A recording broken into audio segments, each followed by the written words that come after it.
وہ 4 بھائی اور ایک بہن تھے۔ والدین کا انتقال ہو گیا اور رشتہ داروں نے انہیں آپس میں تقسیم کر لیا۔ ولیم کو اپنی بہن ڈورتھی سے بے تحاشا پیار تھا۔ ڈورتھی کو ان کا ایک انکل لے گیا۔ ولیم 20 سال اپنی بہن کو یاد کرتا رہا اور روتا رہا۔ اس رونے نے اسے شاعر بنا دیا۔ وہ بہن کو یاد کرتا تھا اور گیت لکھتا تھا۔ اس کی قسمت اچھی تھی، وہ آنا ٹائسن کے حصے آ گیا۔ آنا ٹائسن ایک مہربان، ہمدرد اور پڑھی لکھی خاتون تھی۔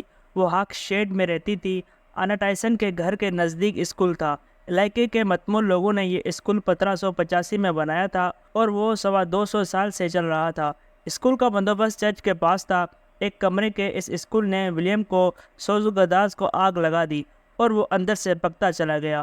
وہ ذہین بھی تھا اور حساس بھی۔ یہ دونوں خوبیاں اسے کتابوں کی دنیا میں لے گئیں۔ چرچ کا کتب خانہ وسیع تھا، چنانچہ وہ اپنا زیادہ وقت لائبریری میں گزارتا تھا۔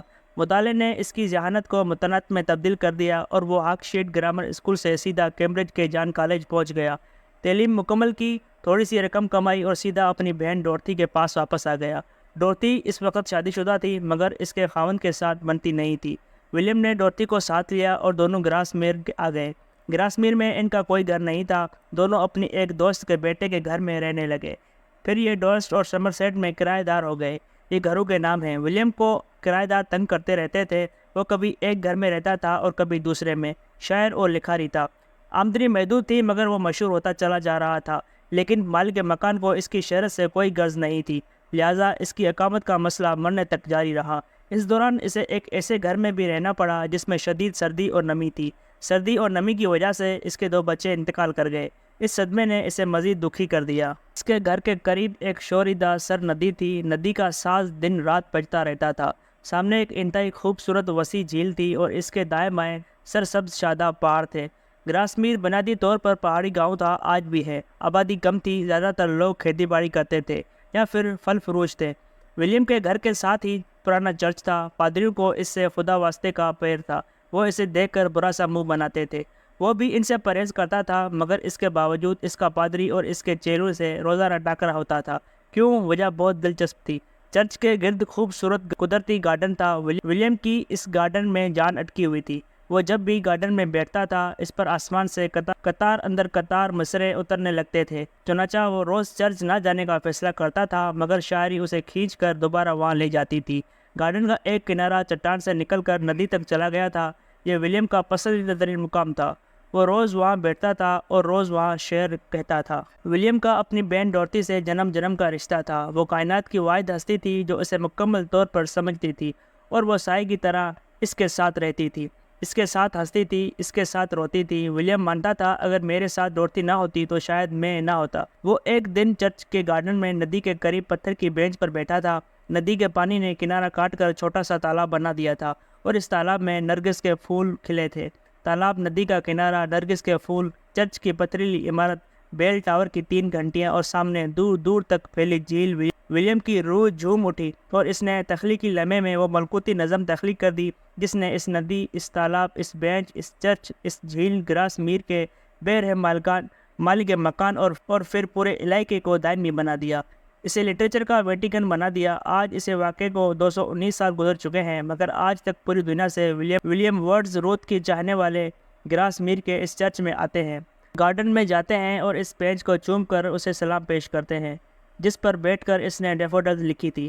آپ شعر کا کمال دیکھیے۔ 24 مصروں کے اس نظم نے لیک ڈسٹرکٹ کو پوری دنیا میں مشہور کر دیا اور یہ علاقہ اس نظم کے صدقے ہر سال 1.5 ملین پاؤنڈ کماتا ہے۔ ہر سال یہاں 18 ملین سیاح آتے ہیں اور ورڈز ورتھ کے نرگسی پھولوں کی فضا میں سانس لے کر قدرت کا شکر ادا کرتے ہیں۔ آپ اس نظم کا کمال دیکھیے۔ اس کی وجہ سے وہ چرچ بھی مشہور ہو گیا جس کا پادری ولیم ورڈز ورتھ کو دیکھ کر برا سا منہ بناتا تھا۔ وہ مکان بھی تاریخی ہو گئے جن سے اسے کرایہ نہ دینے کی وجہ سے نکال دیا جاتا تھا اور وہ ٹاؤن بھی تاریخی بن گیا جس سے پوری زندگی نکلنا چاہتا تھا۔ میں 23 ستمبر 2023 کو لیک ڈسٹرکٹ پہنچا۔ ہمارا گروپ UK آیا ہوا تھا۔ میں نے اسے مانچسٹر میں جوائن کیا۔ ہم لیورپول میں ایک رات گزار کر لیک ڈسٹرکٹ آ گئے۔ لیک ڈسٹرکٹ برطانیہ کے شمال مغرب میں کیمبر لینڈ میں ایک وسیع پہاڑی علاقہ ہے۔ یہاں روزانہ بارش ہوتی ہے اور پہاڑوں سے ہزاروں ندیاں، نالے اور آبشاریں نکلتی ہیں۔ آبشاروں کے پانیوں نے علاقے میں 16 جھیلیں تخلیق کر دی ہیں۔ ان جھیلوں کے گرد درجنوں گاؤں، ٹاؤنز اور شہر ہیں اور یہ پورا علاقہ جھیلوں کی وجہ سے لیک ڈسٹرکٹ کہلاتا ہے۔ لوگ اسے برطانیہ کا سوئٹزرلینڈ بھی کہتے ہیں۔ پتھر کے اولڈ اسٹائل گھر ہیں، ہر گھر میں ہوٹل بن چکا ہے۔ ایک آدھے کمرے میں مالک مکان رہتا ہے اور باقی کمرے کرائے پر چڑھا دیے جاتے ہیں۔ گھروں میں کیفے اور ریسٹورنٹ ہیں، گلیاں پتھریلی اور صاف ستھری ہیں، بارشوں کی وجہ سے فضا نکھری اور صاف ستھری رہتی ہے۔ کیسوک سب سے بڑا قصبہ ہے، یہاں تک ٹرین بھی آتی ہے۔ گراسمیر اور کیمبرلینڈ ولیم ورڈز روتھ کی وجہ سے مشہور ہیں۔ ہم سب سے پہلے ایمبل سائٹ کا گاؤں یاوک شیڈ گئے۔ یہ 500 نفوس کا خوبصورت گاؤں ہے۔ ولیم ورڈز روتھ نے اس اسکول میں تعلیم حاصل کی تھی۔ یہ ایک کمرے کا چھوٹا سا اسکول تھا جس کے بینچ اور دیواریں 500 سال پرانی ہیں۔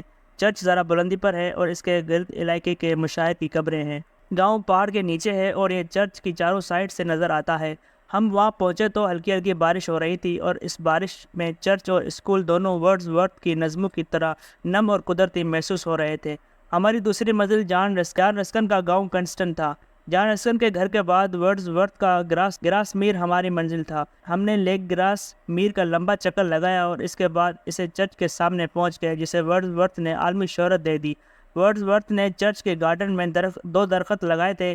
وہ، اس کی بہن اور اس کا پورا خاندان درختوں کے نیچے مدفون ہے۔ درختوں کی شاخیں ہر وقت اس کی قبر پر سایہ گوفر رہتی تھی۔ قبروں کے ساتھ ایک چھوٹا سا راستہ اس ندی اور ندی کے کنارے پڑے اس بینچ تک جاتا ہے جس پر اس کی تخلیق کا اہم ترین وقت گزرا تھا۔ ڈیفوڈلز بھی اس نے اسی بینچ پر تحریر کی تھی۔ بینچ کے سامنے پتھر کا دائرہ سا تھا، اس دائرے میں ڈیفوڈلز کا ایک حصہ درج تھا۔ ندی آرکسٹر اب جاتی ہوئی اس کے قریب سے گزر رہی تھی۔ دائیں بائیں درخت اور جھاڑیاں تھیں۔ ان کے نیچے یقیناً نرگس کے پھول کھلتے ہوں گے مگر اس وقت وہاں کوئی پھول نہیں تھا۔ پادری اور اس کے چیلے اسے اس بینچ پر نہیں بیٹھنے دیتے تھے۔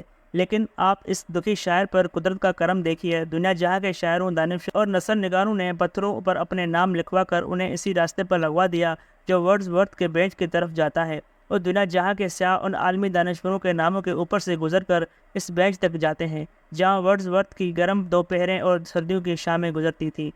بینچ کی دوسری طرف ندی کے پار اس کا وہ گھر تھا جہاں وہ کرائے پر رہتا تھا اور کرایہ دار ہمیشہ اسے نالا رہتا تھا۔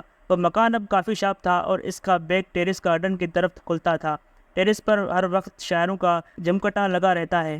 وہ وہاں بیٹھ کر چائے پیتے ہیں اور ندی کے دوسری طرف ورڈز ورتھ کی بینچ کو حسرت سے دیکھتے ہیں اور اللہ سے دعا کرتے ہیں، یا پروردگار ہمیں بھی ایک ایسی نظم عنایت کر دو جو ہمارے ساتھ ساتھ ہمارے پورے علاقے کو بھی زمان و مکان سے آزاد کر دے، جو ہمیں ورڈز ورتھ اور ہمارے شہر کو گراس میر بنا دے۔